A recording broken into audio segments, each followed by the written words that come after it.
Lucifer destronado. Capítulo 18. Una voz desde el infierno. De lo profundo, oh Jehová, a ti clamo. Salmo 131. Ni siquiera yo estaba preparado para la última pieza del rompecabezas del cáliz. Averigüé que el sagrado cáliz de la inmortalidad era el sangriento cáliz del vampirismo. Como mencioné al comienzo de este libro, usted no tiene idea de lo que se siente cuando uno despierta con la necesidad de gustar del sabor de sangre en la boca. En cierta medida fui muy afortunado. Éramos los líderes de una enorme cadena de asambleas de hechiceros que estaban diseñadas para hacer anillos dentro de otros anillos. Basados en nuestra experiencia, podemos decir que esta es una práctica común. Los anillos externos estaban compuestos de miembros de la Wicca, hombres y mujeres que creían que practicaban la brujería blanca, que se tenía por buena. Una vez que alcanzaban el sumo sacerdocio, comenzaban a entender los misterios de Lucifer. Los anillos internos tenían que ver con la telema, la religión de Aleister Crowley. Entre estos anillos internos había ciertas mujeres selectas que estaban consagradas, dedicadas, dispuestas y se deleitaban en permitirme beber su sangre. Como tenía suficientes mujeres para escoger, ninguna habría de perder suficiente sangre como para que fuera seriamente amenazada. Disfrutaban de la experiencia y yo me sostenía, así pues no tenía que salir de nuestros anillos para cazar a una mujer y obtener su sangre. Al menos así fue al principio. Estos anillos internos vivían en un mundo en donde las cosas estaban seriamente al revés. El placer era doloroso y el dolor era placentero. Las tinieblas eran brillantes y el bien era malo. Veíamos películas como El Exorcista y The Omen y estábamos a favor de los demonios y el anticristo. Esto se debía a que diariamente realizaba magias y ritos de dolor, poder y perversidad para que llegara el día de la gran bestia. Un apocalipsis tenebroso. Justo cuando escribimos este libro, los medios de comunicación masiva andan glorificando al santo patrón del vampirismo, Vladislav Basarab, también conocido como Vlad Tepes, Vlad el Empalador o Vlad Drácula. Se ha lanzado una película por un serio director de Hollywood con costosos escenarios, disfraces y efectos especiales. Esto promete atraer otra década de personas a estos impíos templos cinematográficos. Cada 10 años más o menos se puede contar con el hecho de que Hollywood habrá de resucitar a Drácula y que habrá una inundación de producciones cinematográficas acerca de los muertos en vida. ¿Qué están tratando de vendernos? La mentira de la eterna juventud y la belleza eterna jamás ha sido más atractiva ni mayor su costo. Lo sé porque yo creí completamente esa mentira. Aprendí el increíble precio que hay que pagar. ¿Cómo llegué hasta tal punto que estuve dispuesto a rechazar todo aspecto normal de la humanidad por probar lo que creí era la inmortalidad? No desperté una mañana en medio de un entrenamiento básico para vampiros, como hemos visto. Fue un proceso paulatino de seducción y creí estar juntando las piezas de un inmenso y secreto rompecabezas cósmico. Naturalmente, las fuerzas tenebrosas que me manipularon no tuvieron misericordia alguna conmigo. En una década había descendido desde mis modestos malvados comienzos en la Wicca y el espiritismo a un cenagal de sangriento terror del cual dudaba seriamente poder escapar. La mayoría del tiempo no deseaba escapar, la metaquina interna me gobernaba, me encontraba en una encrucijada peligrosa y tenía sed de sangre. El culto del vampirismo, porque eso mismo era, habría de ser mi último y más maldito paso en mi exploración del satanismo. Tuve la extraña y mala fortuna de que las oscuras alas de la secta me acariciarían por vez primera en una antigua iglesia ortodoxa rusa en el centro de la ciudad de Chicago. Fui llevado allí, por vez primera, por el hombre que me había ordenado como obispo gnóstico en el rito sirio-jacobita de la antigua Iglesia Católica Romana. La Iglesia Católica Gnóstica es una mezcla de catolicismo romano, ortodoxia oriental, con el satanismo de Aleister Crowley. Fue en esta iglesia que eventualmente me puse en contacto con los poderes que me arrastraron más profundamente a la rama de la hermandad que practica el vampirismo. Uno de los principios principales de los gnósticos, tanto antiguos como modernos, es el dualismo, la necesidad absoluta del bien y el mal. Me llevaron a creer que Vlad Drácula era un Cristo tenebroso necesario, era un Cristo antimateria, por usar términos de la física moderna, que contrabalanceaba el sacerdocio blanco de la luz de Jesús. Era vital que asumiera el manto de la orden sacerdotal de Drácula, así como había asumido el manto del sacerdocio de Jesús mediante el catolicismo y la ortodoxia. Esta sería la línea de autoridad apostólica que andaba buscando y me hacía falta. Así pues, necesitaba entrenarme y desarrollarme para ese sacerdocio. Se me asignó un mentor que me enseñó un cristianismo increíblemente torcido. Se me dijo que el Evangelio de Juan era un documento secreto con increíbles secretos gnósticos enterrados dentro de él mismo, y que Juan el apóstol todavía andaba sobre la tierra como vampiro con casi 2000 años de edad.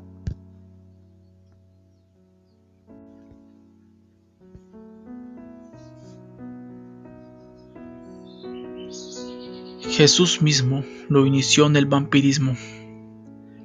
El apostolado joánico, aunque estaba basado en lo que hoy conocemos como la masonería, supuestamente a la larga llevaba a sus devotos al consumo sacramental de sangre y los órganos humanos para sustentar la vida eterna.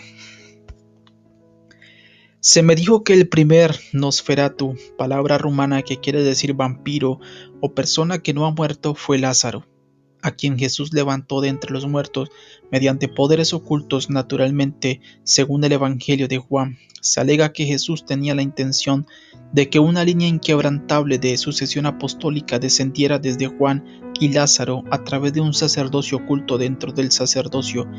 Esta era una hermandad vampiresca escondida cuidadosamente a través de los siglos dentro de los rangos del sacerdocio latino y ortodoxo y desconocido entre la mayoría de sus clérigos. Esto me explicaba el porqué de las profundas diferencias entre el Evangelio de Juan y los otros 3 evangelios. ¿Por qué ese evangelio enfatizaba tanto el hecho de que los muertos escuchaban la voz de Cristo y se levantaban de entre los muertos? ¿A qué se refería ese enigmático final que parecía decir que Juan viviría hasta la segunda venida? La respuesta que se me ofreció era que el evangelio joánico era un patrón para la vida eterna mediante la práctica del sacerdocio nosferático, el vampirismo. La sangre es vida. El fundamento de la existencia y la supervivencia de la adoración satánica yacía en el rito central de la ortodoxia y el catolicismo, la Eucaristía o misa, o divina liturgia. Pronto me percaté del vínculo vital entre la doctrina de la transubstanciación, que el pan y el vino literalmente se convierten en la sangre y el cuerpo de Cristo, y el Nosferatu. Permití con sumo deseo que transformaran gradualmente mi cuerpo mediante inyecciones de hierbas especiales y drogas, pensando que estaba siguiendo los pasos de Juan el Amado. Poco a poco comenzó a disminuir mi apetito por la comida y mi sensibilidad hacia la luz solar aumentó dramáticamente. Finalmente, en una noche especial, se me permitió beber sangre de las venas de mi mentor. Así me pasaron el virus del vampirismo. Comencé a desear solo sangre y no podía comer ni beber muchas cosas. Allí, en una oscura capilla cubierta de icones, sin ventanas, alumbrada solo por velas, aprendí el verdadero significado de la divina liturgia. Se supone que para que un vampiro sobreviva debe ingerir bastante sangre diariamente, así como los humanos deben comer. Idealmente deben consumir una cantidad de sangre igual a la que se encuentra en un cuerpo humano en solo un par de días, o comienzan a enfermarse y pasar hambre. Así pues, la solución que dio Jesús a las necesidades de este sacerdocio vampiresco era la transubstanciación mágica. La doctrina católica y ortodoxa dice que todo el cuerpo de Cristo está contenido en la hostia. De forma similar, toda la sangre de Jesús, la sangre de un hombre adulto de 33 años, unas 9 pintas, está milagrosamente contenida dentro del cáliz de vino, ya que todos los miembros de este sacerdocio nosferático primeramente deben ser sacerdotes del rito católico u ortodoxo oriental. Todos tienen el poder de producir diariamente en sus liturgias más que suficiente sangre sacramental para satisfacer su sed, y era verdadera sangre, por lo menos eso creíamos nosotros. Los sacerdotes católicos están obligados por ley canónica a celebrar la liturgia diariamente, a menos que sufran alguna enfermedad seria o alguna emergencia seria. Así pues, en el vino convertido sacramentalmente en sangre, teníamos una fuente disponible para nuestras necesidades sin tener que salir a atacar a personas como los famosos vampiros de las películas. La única razón por la cual se bebía sangre de una persona viva era por placer o en la iniciación en la secta del vampirismo. En unos días me encontré viviendo casi exclusivamente de los elementos del rito de la comunión, con el uso bastante corriente para romper la rutina de la sangre de las sacerdotisas de la asamblea de brujas y brujos, las cuales estaban más que dispuestas a ofrecerla. Además se me enseñó las geometrías especiales necesarias para crear un altar o un espacio, ataúd, sagrado en el cual podía descansar periódicamente y restaurar mis poderes. Sobre este ataúd altar se celebraban las misas. Frecuentemente yo u otra persona estaba encerrado en él. Se me dijo que esta era la verdadera razón por la cual se usaban reliquias.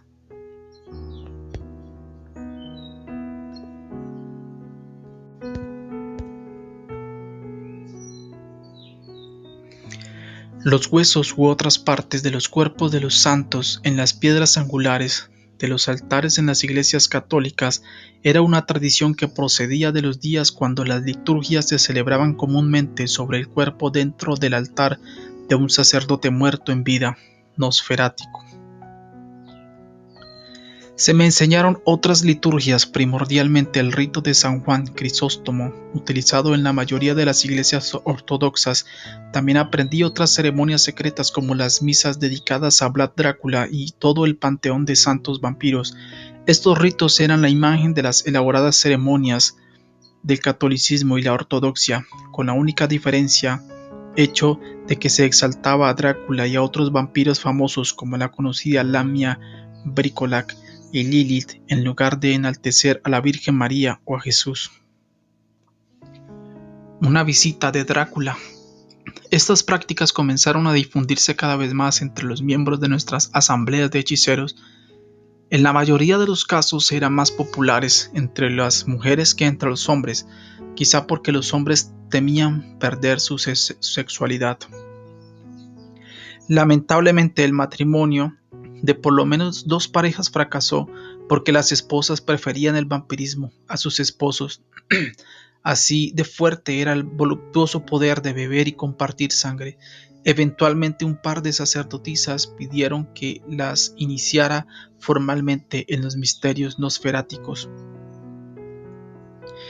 Esto conllevaba la celebración de una misa especial a San Vlad, en la cual se utilizaba un ron sacramental especial en lugar del tradicional vino rojo. Era esencialmente la misma liturgia ortodoxa, a excepción de obvias diferencias. El rito de la comunión consistía de una parodia blasfema de lo que le sucedió a Jesús en la cruz. Primero que nada, yo habría de beber de su cuello hasta que ella estuviera a punto de desmayarse por la pérdida de sangre. Entonces yo me abriría el pecho para que el candidato bebiera gran parte de mi sangre. Esto supuestamente transmitía la foránea enzima demoníaca a su cuerpo. Esta comenzaba a transformarla en una sacerdotisa Nosferatu. Luego la misa concluiría encendiendo el licor sacramental supuestamente transubstanciado en la sangre del mismo Drácula. Invocábamos a Vlad para que se allegara y se deleitara en nuestra nueva criatura suya. Se creía que luego de que muriéramos, tanto yo como las mujeres que iniciara se levantarían de nuevo como nosferatos puros, seríamos seres inmortales que vivirían por siglos, cesando así de ser híbridos mitad vampiro y mitad humano. Sucedió algo aterrador y extraordinario con la última mujer que iniciamos. Bebimos de nuestras respectivas venas como acostumbrábamos, pero al concluir el ritual, justo cuando había comenzado la invocación a Vlad y había encendido el cáliz lleno del ron sacramental, este se encendió como si fuera una antorcha de acetileno. Había algo especial en ese licor, aunque provenía de la misma botella que siempre habíamos utilizado, empero las llamas subieron al menos a 1 metro. El cuarto estaba lleno de exóticas llamas multicolores, algo que jamás habíamos visto. Casi no pude finalizar la invocación, el calor y el poder en el cuarto nos oprimió tanto que casi tuvimos que arrodillarnos. El cáliz comenzó a derretirse por el intenso calor. Yo podía sentir el poder de Drácula derramándose sobre mí como si fuera sangre ardiente. La mujer que yo estaba iniciando también lo sintió. Parecía como si todo fuera una bendición especial que jamás habíamos recibido. Ella estaba entusiasmada por esta extraordinaria experiencia. Prontamente supe cuán excepcional sería mi vida tras todo este episodio. La cosecha de Torbellino. Habían ocurrido verdaderos cambios dentro de mí. Mi deseo sexual normal había sido completamente reemplazado por ansiedad de sangre.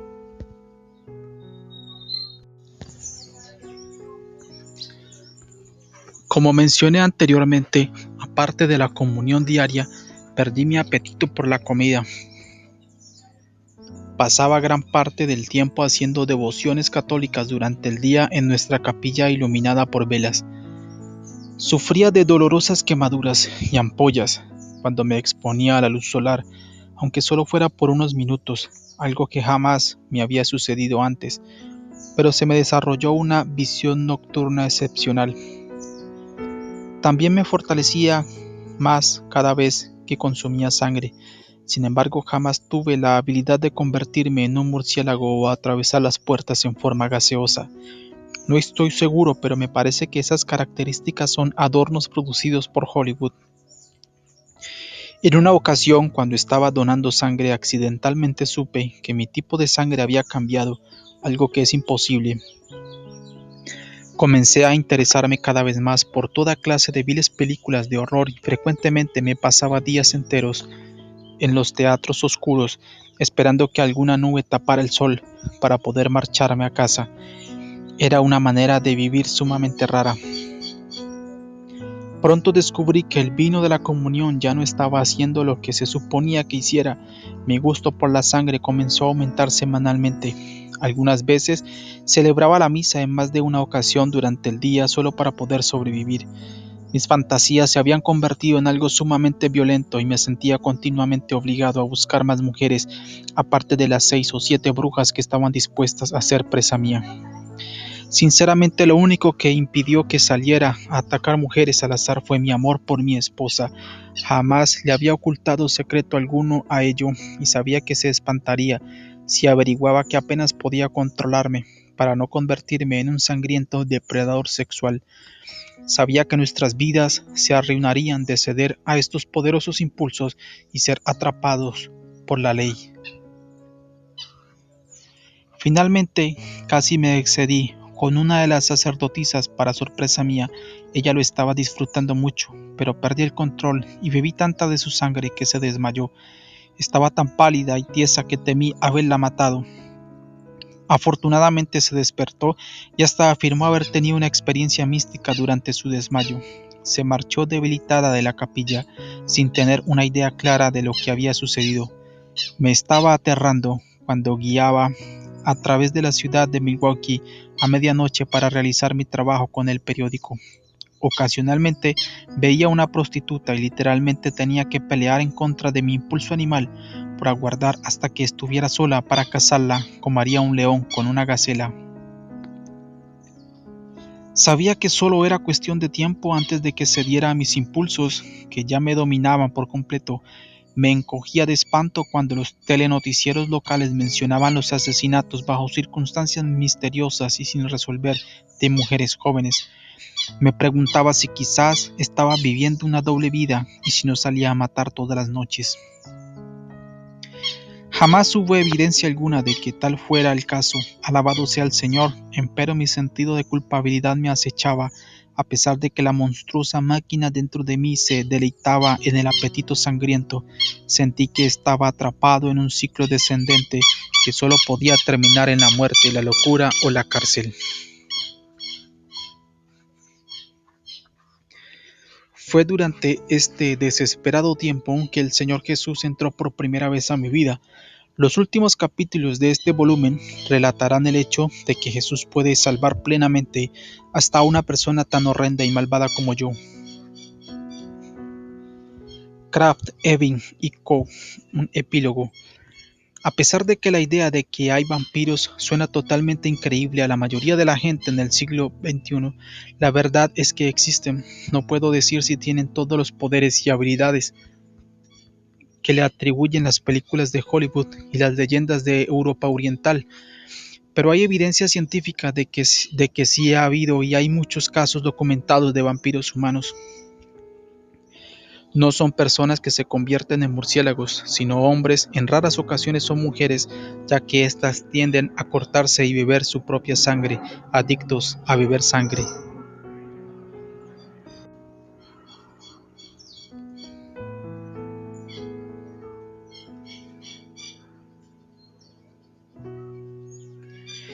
El famoso, algunos dirían infame, neurólogo y psiquiatra alemán Richard von Krafft-Ebing, 1840-1902, escribió Psychopathia Sexualis, una obra monumental acerca de la perversión sexual que contiene varios estudios particulares acerca de lo que él denominaba asesinatos lascivos, que en realidad eran casos de vampirismo.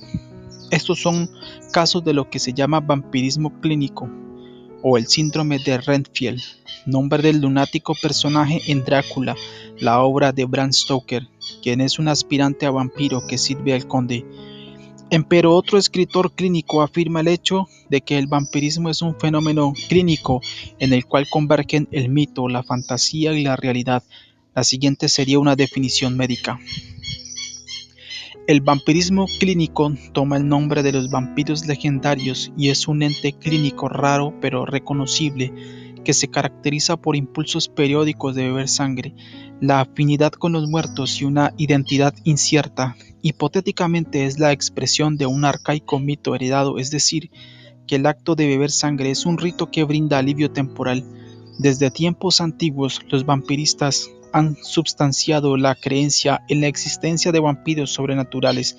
Desde la niñez ellos se citan 4 relatos verdaderos, se cortaban, bebían su propia sangre, la sangre de otras personas o animales para aliviar su deseo, soñaban con asuntos sangrientos relacionados con los muertos y sufrían cambios de identidad. Eran inteligentes y no tenían ninguna patología mental o social en su familia. El vampirismo podría ser la causa de repetidos e impredecibles ataques y asesinatos, y debe investigarse en criminales violentos que se mutilan a sí mismos. No se conoce ningún tratamiento específico. No estoy diciendo que los psiquiatras tengan toda o siquiera respuesta alguna a este problema, empero están conscientes del fenómeno. No puedo decir a ciencia cierta si el vampirismo que experimenté era una psicosis o si tenía orígenes sobrenaturales satánicos.